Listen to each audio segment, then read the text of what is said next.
하나님 아버지, 새로운 하루를 맞이하며 새 소망과 새 생명을 허락하심에 감사와 찬양을 올려드립니다. 우리 인생에서 우리가 많은 것들을 세우기 위해 노력합니다. 나의 지위를 좀 더 세우기 위해, 또 내가 소유하는 것들과 내가 원하는 바를 더 세우기 위해 우리는 부단히 노력합니다. 그러나 우리의 믿음을 세우기 위해서는 우리의 노력이 많이 부족한 것 같습니다. 오늘 그런 우리에게 필요한 말씀을 허락해 주시고, 무엇보다 말씀 속에서 우리의 믿음을 세우도록 인도하여 주옵소서. 예수님의 이름으로 기도드립니다. 아멘. 찬송가 204장 함께 찬양하겠습니다.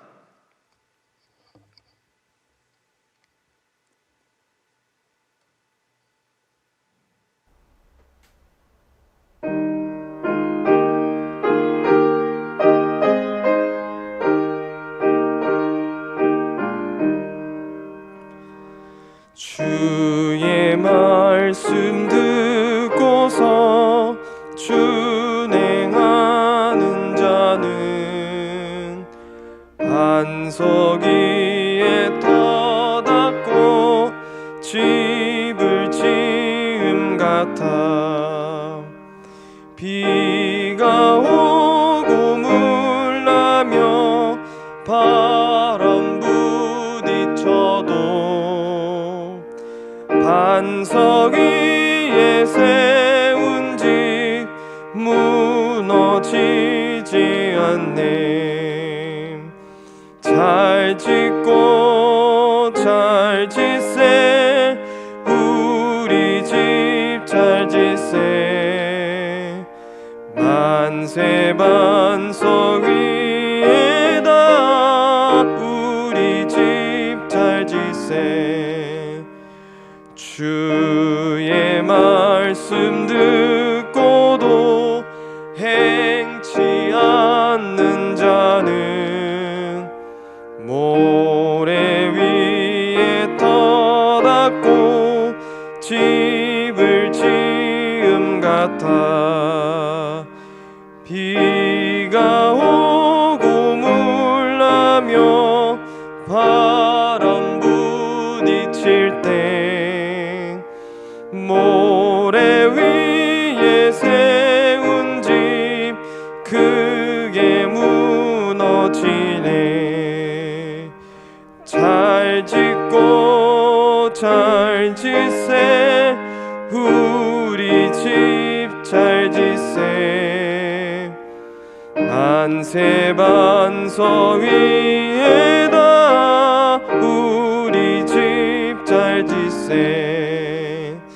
세상 모든 사람들 집을 짓는 자니 반석 위가 아니면 모래 위에 짓네.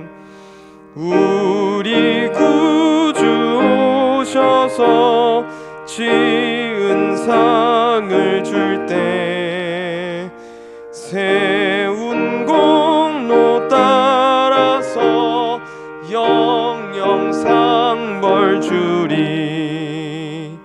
잘 짓고 잘 짓세, 우리 집 잘 짓세. 만세 반석 위에다 우리 집 잘 짓세. 이 시간 하나님께서 우리에게 주시는 말씀은 구약 성경 에스라 7장 1절에서 10절까지의 말씀입니다. 에스라 7장 1절에서 10절까지의 말씀, 생명의 삶 68, 69페이지에 있습니다. 제가 하나님의 말씀을 봉독합니다. 이 일 후에 바사왕 아닥사스다가 왕위에 있을 때에 에스라라 하는 자가 있으니라.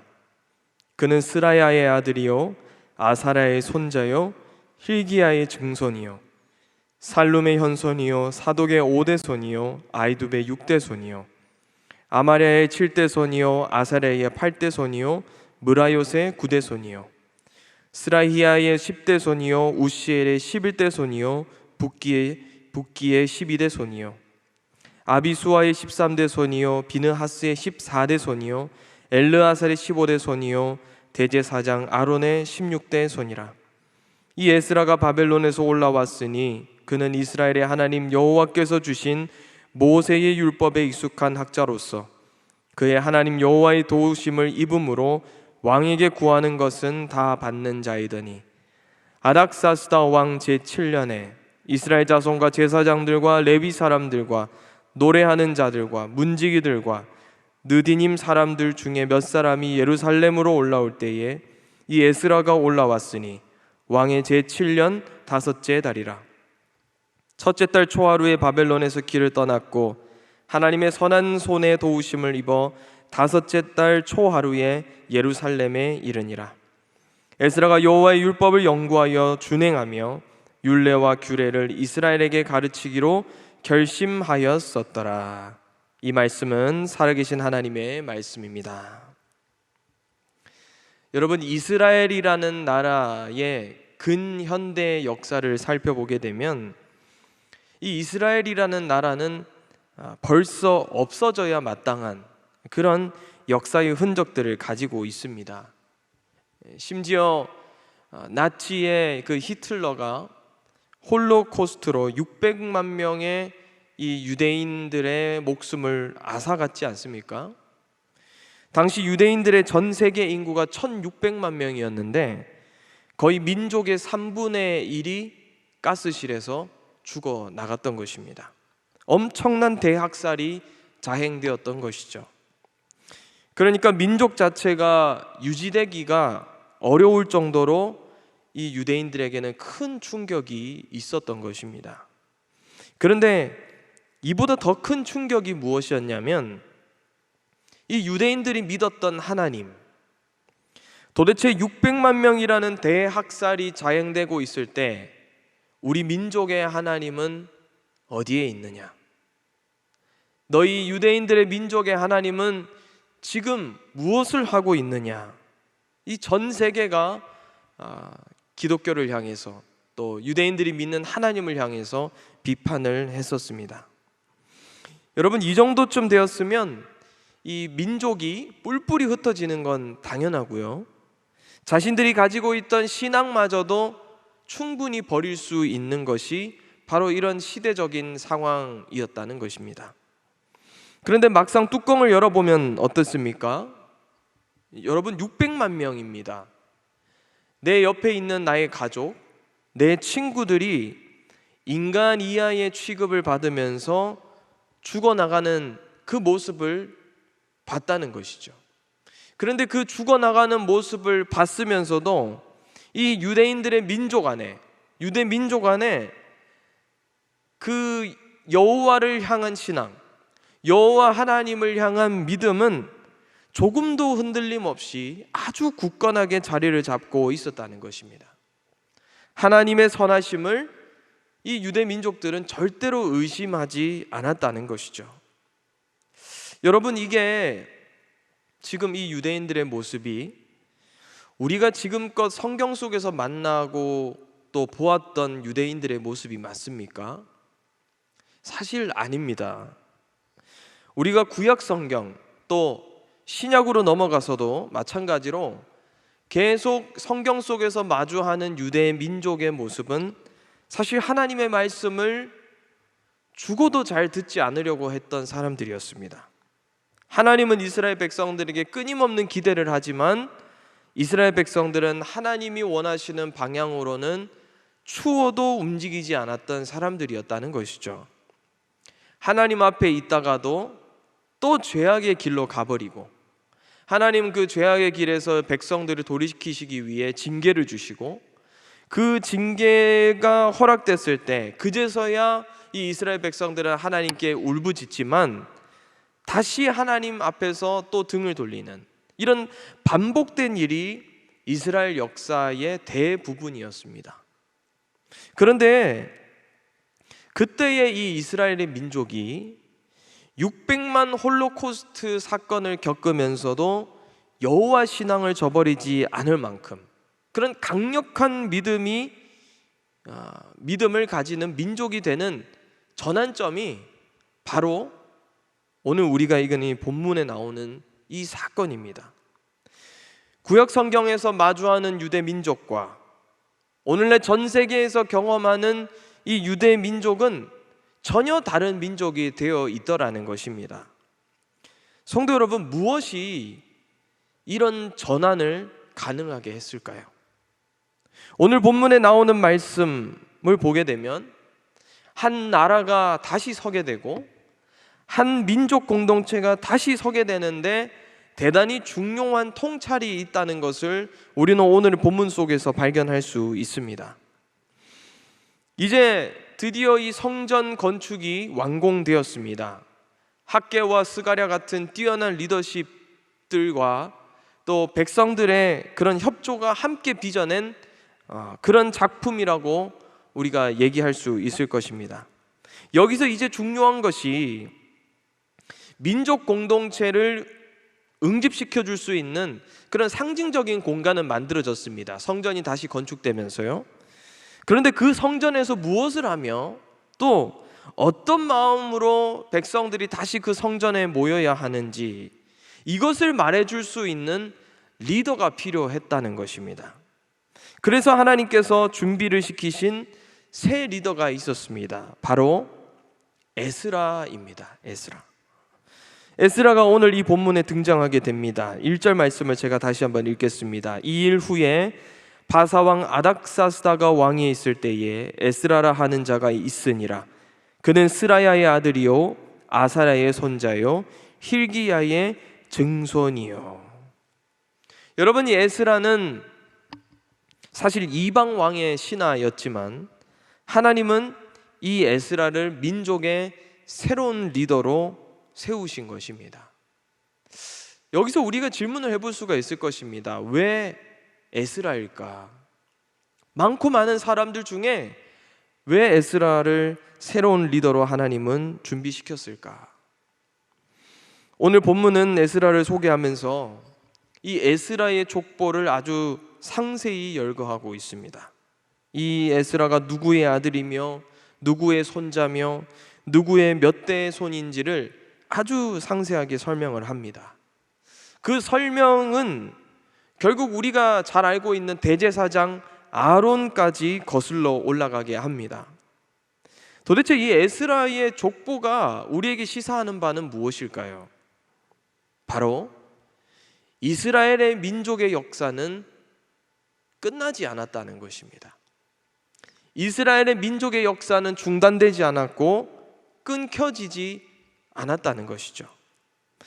비록 자신들의 죄악 때문에 성전도 파괴됐고 나라도 잃어버렸었고 또 백성들은 그 제국의 치하 속에 포로로 사는 신세가 되었어도 유대 민족의 역사는 결코 끝나지 않았다. 흩어진 공동체의 정신을 다시 끌어올릴 수 있는 그런 상징적인 인물이 필요했던 것입니다. 그래서 하나님은 에스라를 준비시키셨던 것이죠. 그런데 여러분, 단순히 이 이유만으로 하나님께서 에스라를 새로운 리더로 준비시킨 것이 아닙니다. 여러분, 세상 역사를 들여다보면요, 어떤 한 민족이 어떤 큰 강대국으로부터 식민지로 살다가 이제 새로운 자유를 얻으면서 다시 무너진 나라 또 민족을 세우고 일으킬 때는 늘 민족주의적인 성향을 가진 사람이 새로운 리더로 탄생했었습니다. 우리나라의 역사 속에서도 마찬가지고요, 세계사 속에서도 민족을 더 단결시키고 공동체에게 더 응집력을 가지게 할 수 있는 사람들이 늘 새로운 리더로 뽑혔다는 거예요. 민족주의적 의식을 가지고 있는 사람들이 거의 대부분 새로운 리더가 되었던 것입니다. 그런데 지금 이 에스라는 사실 이방 왕의 신하로 지금 살고 있는 사람이었기 때문에 민족주의적인 인물로는 조금 부족한 그런 부분들이 있었을 거라고 생각합니다. 그런데 하나님은 에스라의 도대체 무엇을 보시고 지금 이 민족의 리더로 선택하시고 또 결정하셨을까요? 오늘 본문 6절에서 그 이유를 자세히 설명해 주고 있습니다. 이 에스라가 바벨론에서 올라왔으니 그는 이스라엘의 하나님 여호와께서 주신 모세의 율법에 익숙한 학자로서 그의 하나님 여호와의 도우심을 입음으로 왕에게 구하는 것은 다 받는 자이더니. 에스라는 말씀에 능통한 자였다는 것입니다. 하나님이 유대 민족을 다시 세우기 원하실 때 하나님이 가장 중요하게 생각하신 것이 무엇이냐? 말씀으로 민족을 세울 수 있는 사람을 하나님은 찾고 계셨다는 것입니다. 에스라가 가지고 있었던 탁월한 어떤 정치 능력, 또 책사로서의 그런 지혜, 또 이방 왕의 신하로 있었으니까 그런 제국의 왕과의 그런 외교적인 능력들, 리더십과의 관계, 이런 여러 장점들이 있었겠지만 하나님은 그 무엇보다 이 에스라 마음속 안에 있던 말씀에 대한 지식, 또 말씀에 대한 열정을 보시고 하나님은 이 리더로 에스라를 세우셨다는 것입니다. 눈에 보이는 성보다 더 중요한 것이 있다. 이 눈에 보이는 성을 무너지도록 만들어버리는 정신적인 성, 영혼의 성을 다시 쌓을 수 있을 때에야 이 눈에 보이는 성이 다시는 무너지지 않을 수 있다. 하나님은 바로 이 사실을 에스라를 통해 백성들에게 전달하고 싶으셨던 것입니다. 에스라 또한 이 사실을 알았을 것입니다. 70년이라는 치욕과 능욕의 역사가 다른 게 아니라 자신의 민족이 하나님 말씀과 계명을 따르지 않고 그것을 짓밟고 있었기 때문에 자신들에게 허락되었다는 것을 이 에스라는 너무나도 잘 알고 있었던 것입니다. 그래서 오늘 본문 마지막 절을 보면 말씀을 이스라엘에게 가르치기로 결심하였다, 이렇게 말하고 있는 거예요. 그러니까 에스라가 생각할 때 민족이 살 수 있는 가장 중요한 길이 바로 이 말씀에 있다고 에스라는 믿고 또 그렇게 생각하고 있었다는 것이죠. 사랑하는 여러분, 이때부터 유대인들은요 똑같은 실수를 반복하지 않습니다. 구약 성경을 보게 되면 사사기 시대 때부터 계속 이스라엘 백성들은 곤두박질 치게 됩니다. 잠시 솔로몬 왕이 다스리던 시기 때 나라가 부강해지는 것 같았지만 또 그때부터 나라는 계속 국세가 점점 약해지고 있는 그런 아픈 역사들을 계속해서 가지게 된 것이죠. 결국 70년 이 포로기의 치욕스러운 시간을 겪으면서 이스라엘 백성들이 생각을 하게 된 거예요. 자신들이 무엇을 놓쳐왔는지 이 70년 포로기 시기 동안 뼈저리게 지금 생각하고 깨닫게 되었던 것입니다. 그래서 이때부터 이 백성들은 결단을 내리기 시작합니다. 에스라를 중심으로 신앙갱신 운동이 일어났고 이것이 수천 년이 지나도 민족에게서 떠나지 않는 그 여호와에 대한 그 하나님에 대한 믿음을 만들어 주어서 지난 세기 우리가 잘 아는 홀로코스트 같은 그런 극심한 고난 속에서도 자신들의 그 몸 또 죄수복에 말씀을 새기면서까지 여호와에 대한 신앙을 지킬 수 있었던 그런 이스라엘 백성들의 모습이 있었다는 것이죠. 사랑하는 성도 여러분, 우리는 유대민족처럼 실수와 또 실패를 하나님 앞에서 거듭하고 있지는 않는가? 하나님 앞에서 나는 하나님을 모신 성전으로서 지금 제대로 서 있는가? 우리가 이것을 반드시 우리 자신에게 질문할 수 있어야 하는 것입니다. 만약 우리가 그렇지 못한다면, 하나님 앞에 제대로 서 있지 못하고 하나님 앞에서 여전히 이 유대인들처럼 실수와 실패를 거듭하고 있다면 우리는 오늘 이 에스라가 보여준 모습들처럼 다시 말씀으로 세워져야 하는 줄로 믿습니다. 사랑하는 성도 여러분, 하나님 말씀이 가장 중요합니다. 결국 그 말씀만이 우리가 누구인지를 알게 해주고 우리가 살고 있는 이 세속 역사 한복판에서도 거룩한 자들로 살아갈 수 있도록 이 말씀이 우리를 그렇게 만들어 주는 것입니다. 말씀에 대한 경외와 또 말씀을 향한 뜨거운 열망이 오늘 이 아침 예배하며 나가는 저와 여러분들 가운데 다시 한번 일어날 수 있게 되기를 주님의 이름으로 축복드립니다. 기도하겠습니다. 하나님 아버지, 눈에 보이는 성전을 세우는 일보다 우리의 정신 안에, 우리의 내면 안에 있는 성을 바르게 세우는 일이 훨씬 더 중요함을 알게 됩니다. 늘 지지부진하던 이스라엘 민족이 총부리가 겨눠지는 상황 속에서도 믿음을 지키는 민족으로 변하게 된 일은 바로 말씀으로 그들의 성이 다시 쌓여질 때 가능했던 일이었음을 우리가 새롭게 알게 됩니다. 말씀 앞에서의 통곡과 회개가 결국 민족의 심령에 대전환을 만들어내어 전혀 다른 민족이 되게 한 줄로 믿습니다. 말씀으로부터 시작되는 부흥을 저희도 원합니다.